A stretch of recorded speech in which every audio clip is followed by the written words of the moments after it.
Travel along, Catholic pilgrims, as we learn from St. Augustine, Doctor of the Church, while we read his book, Confessions. Hello, Catholic pilgrims. Thank you for joining me today. We have a short reading today that will make zero sense if you don't understand the teachings of Manichaeism. So this is another one of those days where we are going to learn just a little bit before we read so that you get what St. Augustine is saying. Now, if you remember from a few episodes back, one of the fundamental teachings of Manichaeism is that the universe is in a battle between good, light, and evil, darkness. These two forces are equal in power, according to Manichaeism. This obviously is in direct contrast with Christianity, which holds that God is the supreme, uncreated, eternal being. In fact, God is being itself. He does not have an equal that is opposite to him. Okay, so there is one part of Manichaeism. The next fundamental belief is that, quote, the material world is the result of the intermingling of light and darkness. Matter is seen as inherently evil, trapping sparks of the divine light.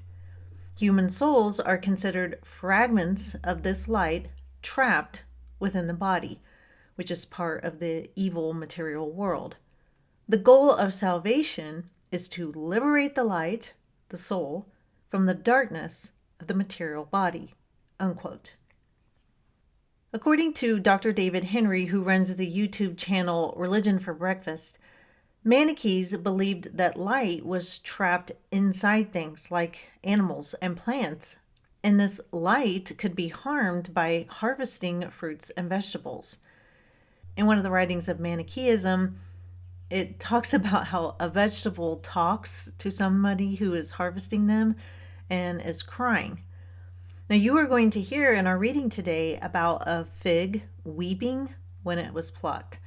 This is in reference to the belief that you harmed plants if you harvested them. Which leads us to this bit of interesting information. The Manichaees were divided into two groups, the elect and the hearers. Quote, the elect were expected to follow strict aesthetic practices, such as avoiding marriage, sexual relations, and certain foods. These practices were believed to help separate the divine light within from the evil material world, unquote. So food had to be brought to the elect from the hearers, because the elect couldn't do any harm by harvesting it. And when the hearers brought the food to the elect, then the elect could eat it. And when they ate it, they released the light trapped in these foods.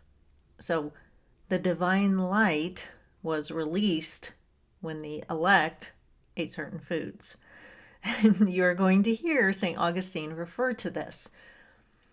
So yes, all of this is very odd, but I figured we needed to understand it before we read today's reading, or it's just going to make absolutely no sense whatsoever. It still doesn't make a lot of sense, but I'm just passing along information.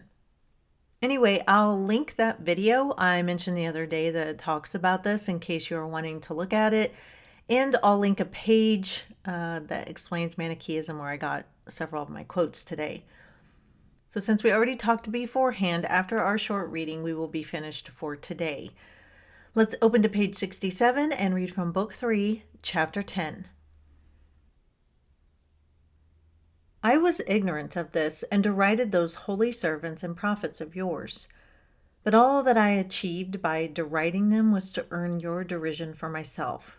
For I was gradually led to believe such nonsense as that a fig wept when it was plucked, and that the tree which bore it shed tears of mother's milk. But if some sanctified member of the sect were to eat the fig, someone else, of course, would have committed the sin of plucking it. He would digest it and breathe it out again in the form of angels or even as particles of God, retching them up as he groaned in prayer. These particles of the true and supreme God were supposed to be imprisoned in the fruit and could only be released by means of the stomach and teeth of one of the elect. I was foolish enough to believe that we should show more kindness to the fruits of the earth than to mankind, for whose use they were intended. If a starving man, not a Manichae, were to beg for a mouthful, they thought it a crime worthy of mortal punishment to give him one. That is all for today, Catholic Pilgrims. I hope our little Manichaeism lesson gave you some more understanding for this reading. We're going to hear more about the Manichaees, but I will see you tomorrow. And until then, live the faith boldly and travel well.